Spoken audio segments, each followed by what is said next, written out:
పంపిన పరిస్థితి కూడా ఈ ప్రభుత్వం చేయలేదు. యా కాబట్టి కేవలం ఏంది, మేము ఎన్ని అబద్ధాలు ఆడినా పర్లేదు, ఏం చేసినా పర్లేదు, మాకు నవీన్ యాదవ్ని గెలిపించుకుంటే ఈ ముఖ్యమంత్రి సీట్ అనేది మాకు దక్కుతుంది అనే ఉద్దేశంతో పనిచేసారు తప్ప వేరే ఏం లేదు. వేరే ఏం చేయరు కూడా, వాళ్ళకి అవగాహన కూడా లేదు కాంగ్రెస్ నాయకులు. Okay right.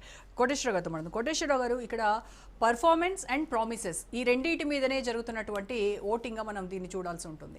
సో మొత్తం మీద ఇటు బీఆర్ఎస్ కావచ్చు, అటు కాంగ్రెస్ కావచ్చు, వాళ్ళ పర్ఫార్మెన్స్ చూసి ఓటేయమన్నారు, అలాగే వాళ్ళ ప్రామిసెస్ కూడా చూసి ఓటేయమని మమ్మల్ని ఎన్నుకోమని చెప్పి అడిగినటువంటి పరిస్థితి.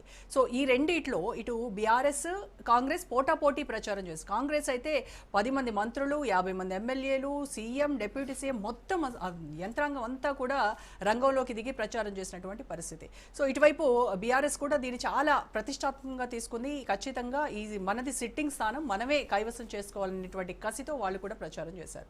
సో ఇప్పుడు షేక్పేట్లో వచ్చినటువంటిది 62 ఓట్ల ఆధిక్యం ప్రజెంట్ ఇప్పుడు చూస్తే. సో ఏం చెప్తారు మీరు? ఈ 62 ఓట్లు అనేటువంటి దాన్ని మనం పరిగణలోకి తీసుకోవద్దు.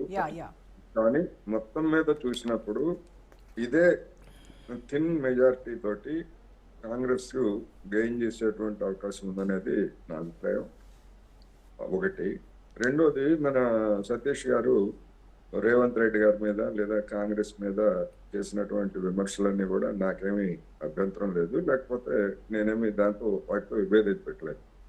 ఎందుకంటే ముఖ్యమంత్రి పీఠం పోతుంది కనుక ఇంత చేశారు లేదా అని చెప్పేసి ఇవన్నీ చెప్పారు. ఓకే, రాష్ట్ర పాలనను వదిలేసి మొత్తం అంతా కూడా కేంద్రీకరించారని చెప్పేసి చెప్తున్నారు.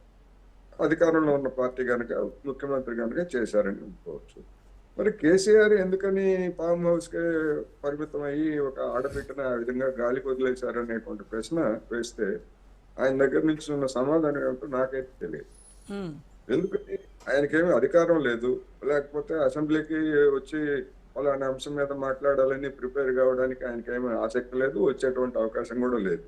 మరి ఫామ్ హౌస్ లో ఏం చేస్తున్నారు? జూబ్లీ హిల్స్ లో రోజు వచ్చి క్యాంప్ చేయొచ్చు కదా రేవంత్ రెడ్డి గారికి లేదా కాంగ్రెస్ పోటీగా, ఎందుకని రాలేదు? అంటే ఆమెను సానుభూతి ఆమె పాటికి ఆమెను వదిలేశారని అనుకోవాలా? జనం ఏమనుకుంటారు? అందుకని విమర్శలు చేయొచ్చు కాదంట్లా, కానీ మన వైపు ఉన్నటువంటి మన లోపాన్ని కూడా మనం ఎదుటోళ్ళు ప్రశ్నిస్తారు. ఎదుటోళ్ళు ప్రశ్నించినా ప్రశ్నించకపోయినా వర్కింగ్ ప్రెసిడెంట్ కావచ్చు, మాజీ మంత్రి